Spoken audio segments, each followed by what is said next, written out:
नमस्कार, ब्रेक के बाद आपका स्वागत है। आप देख रहे हैं इंडिया न्यूज, आपके साथ मैं सृष्टि मिश्रा। 4 मई को 5 राज्य यानी कि पश्चिम बंगाल, केरल, तमिलनाडु, असम और पुडुचेरी के विधानसभा चुनाव के नतीजे आने वाले हैं। लेकिन उससे पहले अनुमानों ने सियासी पारा हाई कर दिया है। तकनीक के इस दौर में एआई यानी आर्टिफिशियल इंटेलिजेंस, एग्जिट पोल और ज्योतिषाचार्य तीनों आमने सामने है। दर्शकों, एक तरफ जहां वोटर्स की भावनाओं, उसकी सोच और मन को भांपकर एग्जिट पोल चुनौती पेश कर रहा है, तो दूसरी तरफ एआई यानी आर्टिफिशियल इंटेलिजेंस जो एल्गोरिथम और डेटा के दम पर सत्ता का समीकरण सुलझाने का दावा कर रहा है। वहीं इन सबके बीच खड़ा है भारत का वो अटूट विश्वास, दैवीय पोल, वो ज्योतिष, कुंडली और ग्रहों की चाल से सरकारें बनाने और पलटने का दम भरता है। सवाल यह है कि आखिरी सच के सबसे करीब कौन है? क्या मशीन इंसान की सोच पढ़ सकती है? क्या एग्जिट पोल वाकई जनता का मूड पकड़ते हैं या सिर्फ अनुमान का जाल बनते हैं? और क्या ज्योतिषाचार्य वाकई लोकतंत्र के इस महाकुंभ की गणना ग्रह नक्षत्र से कर सकते हैं? क्या यह नक्षत्रों के जरिए सत्ता की चाल बताई जा सकती है? आज हम आपको दिखाएंगे तीनों की ताकत, एआई बनाम एग्जिट पोल बनाम दैवीय पोल की सीधी टक्कर। और मेरे इस खास कार्यक्रम में, इंडिया न्यूज के खास कार्यक्रम में, मेरे 4 बहुत ही विशेष मेहमान जुड़ चुके हैं। मैं आपका तारुफ कराना चाहूंगी। एआई एक्सपर्ट विपिन शर्मा जी हैं, पॉलिटिकल एक्सपर्ट राहुल लाल जी हमारे साथ हैं, इसके साथ आचार्य शैलेश तिवारी जी हैं, आचार्य राज मिश्रा जी हैं। चारों का बहुत बहुत स्वागत इंडिया न्यूज पर। और देखिए, आज की जो चर्चा होने वाली है बहुत दिलचस्प है। एआई वर्सेस और यहां पर जो एग्जिट पोल है, इसके बाद हमारे भारत के ज्योतिषाचार्य, जो तमाम भविष्यवाणियां हैं, जो तमाम यहां दावे हैं, किसका पलड़ा आज पश्चिम बंगाल में भारी होने वाला है, एक एक करके चर्चा करेंगे। सबसे पहले मैं रुख करना चाहूंगी, एआई एक्सपर्ट हमारे साथ मौजूद हैं विपिन शर्मा जी। सर, पहली बात तो आपसे मैं यही चर्चा जानना चाहूंगी, एल्गोरिदम क्या कह रहा है? एग्जिट पोल फेल हो रहे हैं या ज्योतिषाचार्य की भविष्यवाणियां फेल होंगी? क्या कहती है आपकी नीति? धन्यवाद सृष्टि जी। देखिए, जो डेटा मेरे सामने है, क्योंकि ये एआई का डेटा है, जेमिनाई का, तो यहाँ पर टीएमसी को जो आंकड़ा साझा हो रहा है वो 175 से लेकर 195 सीटें, और वही अगर बात करें भाजपा की 95 से लेकर 115 सीटें। तो अब इसी में सारा उत्तर छुपा है। आपने जो सवाल पूछा कि एग्जिट पोल में अलग एक आंकड़ा और यहाँ पर अलग, तो देखिए वो तो अलग बात है कि तस्वीर साफ होगी 4 मई को, लेकिन यहाँ पर जो डेटा मैं देख पा रहा हूँ, तो वहाँ पर उसके आधार पर टीएमसी को 175 से लेकर 195 और भाजपा को 95 से लेकर 115। लेकिन एक इसमें है कि साथ साथ एक और चीज़ इसमें जो बिल्कुल साफ आ रही है कि अंग्रेजी में जैसे कहते हैं, it is coming with a big caveat.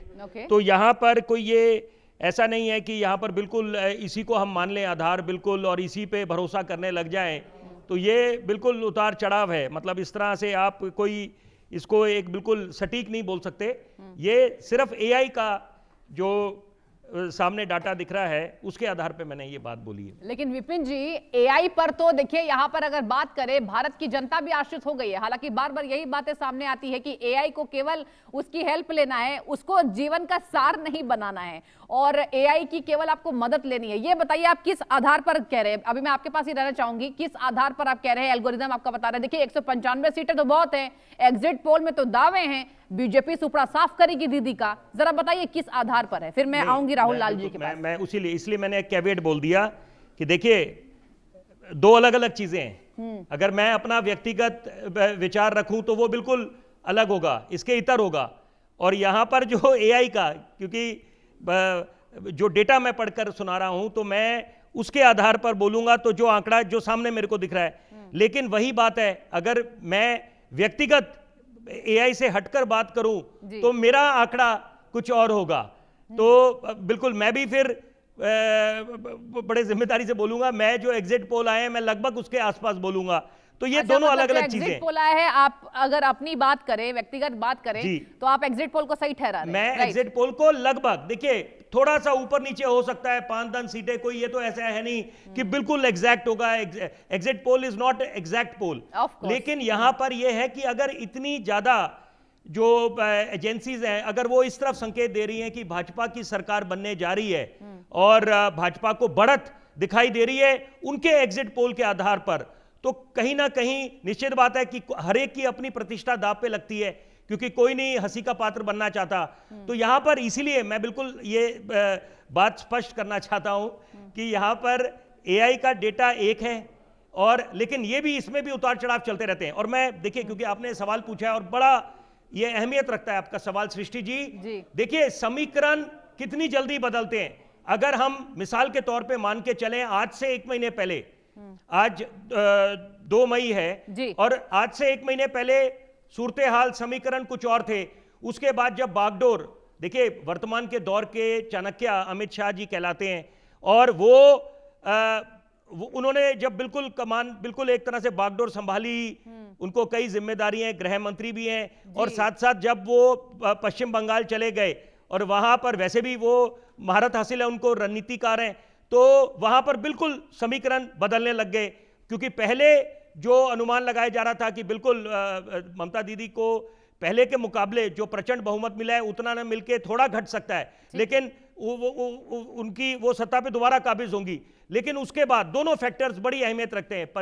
प्रधानमंत्री नरेंद्र मोदी का करिश्माई चेहरा, और जब वो जनता के बीच जाते हैं, रैलियां करते हैं, जनता को संबोधित करते हैं, उनसे संपर्क साधते हैं, उसके एक अलग मायने हो जाते हैं। तो वहां पर ये दोनों अहम फैक्टर्स जो भाजपा के हित में गए, जिसके कारण जो एग्जिट पोल, जब जितनी एजेंसीज है उन्होंने जब बात करी होगी, अपना सैंपल इकट्ठा करा होगा, उसके आधार पर उन्होंने ये पाया होगा कि यहां पर 5-6 जो एजेंसीज दिखा रही हैं कि भाजपा को बढ़त मिल रही है और उनकी सरकार बनने जा रही है, वो आधार रहा होगा। ठीक है, देखिए राहुल जी भी कुछ कहना चाह रहे हैं। राहुल लाल जी, मैं आपके पास आना चाहूंगी, फिर मैं पहुंचूंगी देविया पोल क्या कहती है हमारी। देखिए बहुत इंटरेस्टिंग आज की चर्चा होने वाली है। पॉलिटिकल एनालिस्ट है राहुल लाल जी। देखिए पहले भी हम चर्चा कर चुके हैं। राहुल लाल जी, आप क्या कहते हैं, पश्चिम बंगाल का ये जो सेट है पैरामीटर, तो देखिए अब बीजेपी यहां पर तमाम दावे कर रही है, क्या कहेंगे आज आप पश्चिम बंगाल को लेकर? सृष्टि जी, देखिए पश्चिम बंगाल की तरफ पूरे देश दुनिया की निगाहें बनी हुई हैं कि पश्चिम बंगाल में 4 मई को क्या होगा जी। देखिए अभी यहाँ पे विपिन जी ने बहुत सारी चीजें रखी। उन्होंने रखा कि भाई इतने सारे एग्जिट पोल अगर कुछ कह रहे हैं तो वो कुछ कारण से ही कह रहे होंगे। मैं कह रहा हूँ पश्चिम बंगाल को लेके एग्जिट पोल्स आप देख लीजिए, 2019 के लोकसभा चुनाव में सृष्टि जी, तब भी गलत हुए थे। एग्जैक्टली 2021 के विधानसभा चुनाव में तब भी वो गलत हुए, और तो और अभी 2024 के लोकसभा चुनाव में पश्चिम बंगाल को लेके तब भी वो गलत साबित हुए। तो पश्चिम बंगाल को लेके एग्जिट पोल्स तो हमेशा गलत होते हैं, सामूहिक तौर पे गलत होते हुए मैंने देखा है, तो उनको एग्जिट पोल को तब हम लोग रहने देते हैं। अब मुख्य मामला है कि वहां पे स्थितियां क्या बन रही है। अभी कहा गया है कि भाई अब चाणक्य गए और 1 महीने के भीतर में चाणक्य ने तस्वीरें बदल दी। भारतीय जनता पार्टी के चाणक्य गृह मंत्री अमित शाह जी ने, यही चाणक्य महोदय थे 2021 के विधानसभा चुनाव में भी सृष्टि जी, और तब उन्होंने कहा था अब की बार 200 पार, 200 पार का नारा लगाया था सीधे सीधे वहां पे। और तब उस समय 2 मई को मतगणना होनी थी, 2 मई दीदी गई है, भारतीय जनता पार्टी के दोनों स्लोगन थे वहां पे। बिल्कुल। और 200 पार सृष्टि जी, आपको पता है कौन पार्टी चली गई? तृणमूल कांग्रेस 216 सीटों पे पहुंच गई। पश्चिम बंगाल की जो स्थिति है वहां पे जो मैं देख पा रहा हूं, एक तरह से पोलराइज्ड इलेक्शन हुआ है, पोलराइजेशन हुआ है वहां पे। लेकिन वो पोलराइजेशन का असर जो है कि मुस्लिम वोट, जो कि लग रहा था किसी को कि हुमायूं कबीर की तरफ जाएगा, AIMIM की तरफ जाएगा, कहीं और जाएगा, वो कहीं नहीं गया है, वो बिल्कुल एकमुश्त रहा है। तो ये तो मुस्लिम वोटों का पूरा ध्रुवीकरण रहा। अब लोग ये सवाल बार बार पूछेंगे, अगर मुस्लिम वोटों का ध्रुवीकरण हुआ तो क्या हिंदू वोटों का ध्रुवीकरण नहीं हुआ?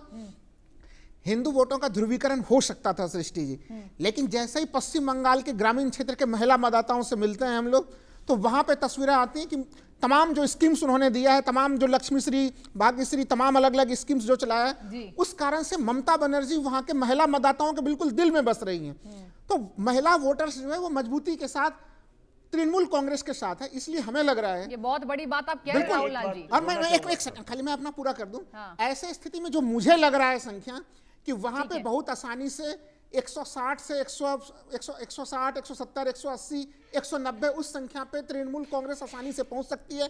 भारतीय जनता पार्टी के लिए बेस्ट टू बेस्ट अगर मैं कहूं तो वो 105, 110 वो मैक्सिमम जो है कि भारतीय जनता पार्टी पहुंच जाए, ये उनके लिए बड़ी उपलब्धि की स्थिति बनती है। मैं और एक बात जोड़ना चाहूंगा सृष्टि जी, फिर बड़ी मैं अहम पहुंचूंगी बात, आपके हाँ बस संक्षेप में, उसके बाद आप जितने हमारे सम्मानीय आचार्य जी आए हुए हैं, देखिए एक उदाहरण मैं दूंगा बिल्कुल सरल भाषा में कि जैसे हम जीपीएस का जब इस्तेमाल करते हैं, गाड़ी पे जा रहे होते हैं, किसी अनजान जगह पहुंचना है, वहां पर जीपीएस, तो ऐसा नहीं है कि जीपीएस हमेशा ही सटीक बैठता है। कई बार ये जो ट्रैफिक बिल्कुल कॉरिडोर है, बिल्कुल ही हैवीली जहां पर ट्रैफिक है वहां से आपको अवॉइड कराएगा, लेकिन कई बार आपको वो गलत भी ले जाता है, तो आप क्रॉस चेक करना चाहिए। मैं इसीलिए उस शब्द का मैंने इस्तेमाल करा कैविएट, क्योंकि अगर अब मैंने दूसरी बारी इसको फिर एआई में देखा, फिर अलग आंकड़ा बता रहे हैं, तो इसका मतलब है हम बिल्कुल इसको सटीक मान ले, उसी को आधार मान ले। सटीक मानना भी नहीं चाहिए। देखिए जनता भी यही कहती है कि exit poll never was the like exact poll. और चलिए अब हम अपने आचार्य जी से अब संवाद करना चाहेंगे। देखिए ज्योतिषाचार्य जो है वो तमाम अलग भविष्यवाणी अपना लेकर बैठे हैं। आचार्य शैलेश तिवारी जी, मैं आपके पास आना चाहूंगी और आपसे मैं जानना चाहूंगी गणनाएं क्या कहती है, ज्योतिष इस बार का क्या कह रहा है, पश्चिम बंगाल में किसकी सरकार?